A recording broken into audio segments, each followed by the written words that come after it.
Assalamualaikum warahmatullahi wabarakatuh. Pada video kali ini saya akan menjelaskan materi terkait dengan piutang. Pada materi kali ini saya akan memfokuskan pada bahasan terkait penghentian pengakuan dari piutang usaha. Jadi entitas bisa menghentikan pengakuan di piutang usahanya. Salah satunya karena adanya penjualan receivable yang dilakukan entitas tersebut. Jadi bisa saja entitas punya piutang, terus kemudian dia butuh dana cepat, dari piutang tersebut dijual lagi ke factors atau ke entitas anjak piutang.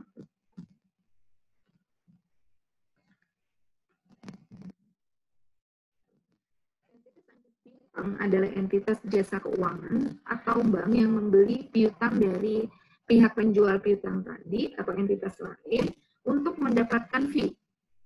Seperti itu. Jadi memang entitas anjak piutang ini nantinya dapat fee dari pembelian piutangnya itu. Untuk penjualan piutang secara umum itu dibagi menjadi dua. Yang pertama, penjualan piutang tanpa garansi atau sales without guarantee, dan yang kedua, penjualan dengan garansi atau sales with guarantee.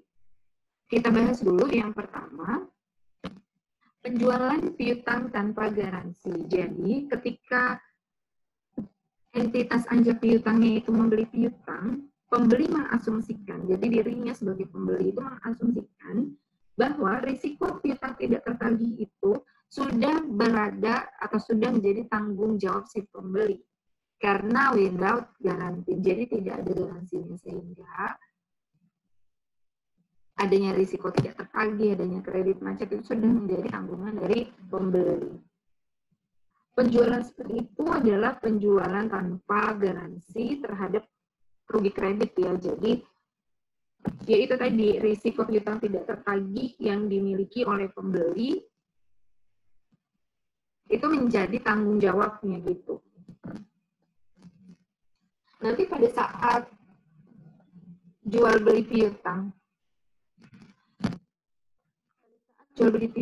bisa saja dari entitas si anjak piutangnya itu, yang pertama dia kan pasti akan memberikan fee atau finance charge. Berarti atas piutang yang dijual itu tuh tidak 100% didapatkan dalam bentuk kas kan. Artinya gini, si penjual piutang tidak mendapatkan 100% dari piutang yang dijual. Kenapa? Yang pertama karena dipotong sama finance charge. Yang kedua karena adanya retain atau dana yang ditahan. Dana yang ditahan ini akan menjadi pengurang kas untuk si penjual piutang. Nanti ternyata kalau dana yang ditahannya ternyata lebih besar nih. Jadi ketika piutang yang tidak tertagihnya secara aktual itu ternyata lebih besar dari dana yang ditahan.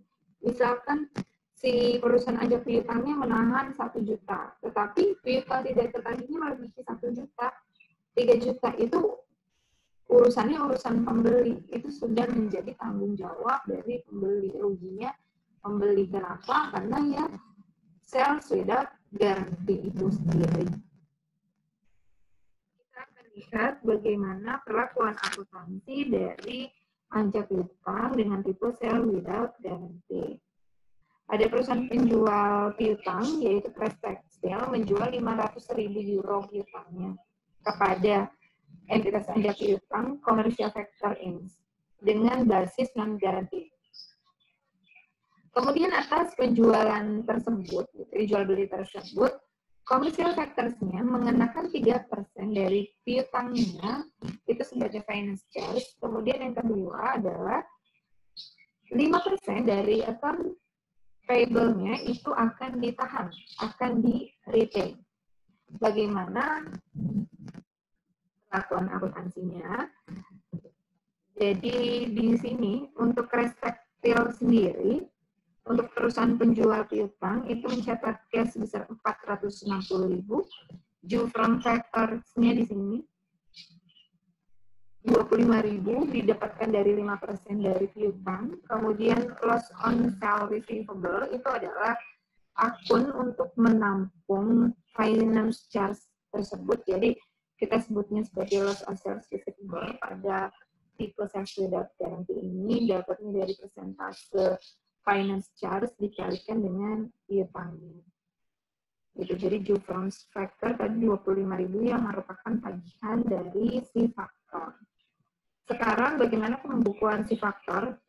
Komersial faktor akan membukukan AR-nya di debit 500.000, kemudian due to customers-nya 25.000, interest revenue-nya adalah 15.000, dan kas-nya adalah 460.000.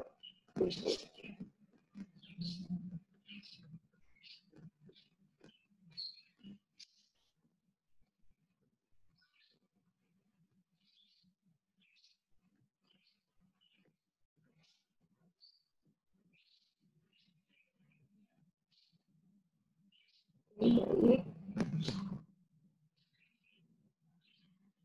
Tadi sudah sell without guarantee, sekarang penjualan dengan garansi. Jadi nanti ketika tadi balik lagi ke bahasan jumlah yang di retain, kalau ada jumlah dari piutang yang ditahan sama factors-nya, terus kemudian ternyata jumlah yang di retain atau jumlah yang dicadangkan atau yang ditahan ternyata lebih kecil daripada piutang yang tidak tertagih, ya.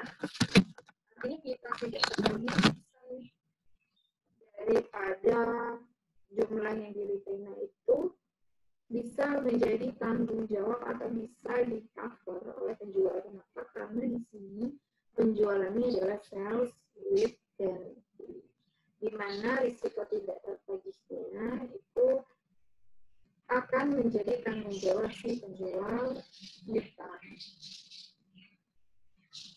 Jadi masih sama ilustrasi angkanya, ilustrasi soalnya. Trust tekstilnya akan mendapatkan cost 460.000, cupang factorsnya juga 5% ya, tadi dari 500.000.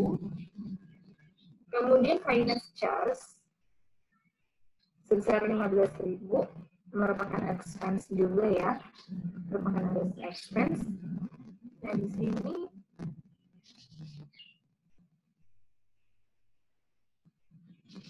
di sini crash tekstilnya itu dikreditnya mencatat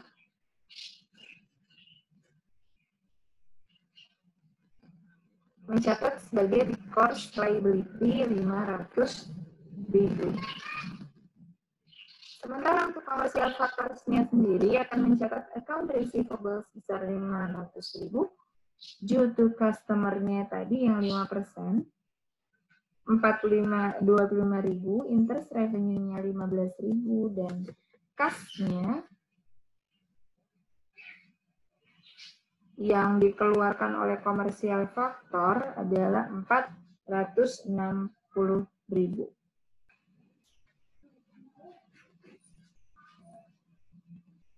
Ya, jadi untuk sales with guarantee ini, kalau kita lihat sales with guarantee ini, risiko atas piutang tidak tertagihnya kan masih milik penjual, sehingga penjual tidak bisa penjual tidak bisa melakukan penghentian piutang seperti sales without guarantee tadi, gitu. Sehingga pada saat penjual menjual piutangnya ke perusahaan faktor, maka yang dikreditkan adalah recourse liability. Dia tetap AR-nya tetap ada, tetapi di sisi lain dia punya liabilitas juga, gitu, recourse liability. Kenapa? Karena secara substansinya kalau kita lihat di sini ya risikonya masih melekat, risikonya tidak berpindah, beda dengan yang without guarantee tadi. Karena risikonya sudah berpindah, maka AR-nya bisa dihentikan pengakuan piutangnya. Kali ini tidak bisa, sehingga Trust Tekstil akan mengakui recourse liability sebesar 500.000. Ya, baiklah. itu akhir dari penjelasan saya terkait dengan materi penjualan piutang. Jadi kesimpulannya adalah penjualan piutang itu bisa dilakukan oleh yang memiliki piutang atau pihak penjual kepada pihak pembeli atau perusahaan faktor, baik institusi bank atau lembaga keuangan bank.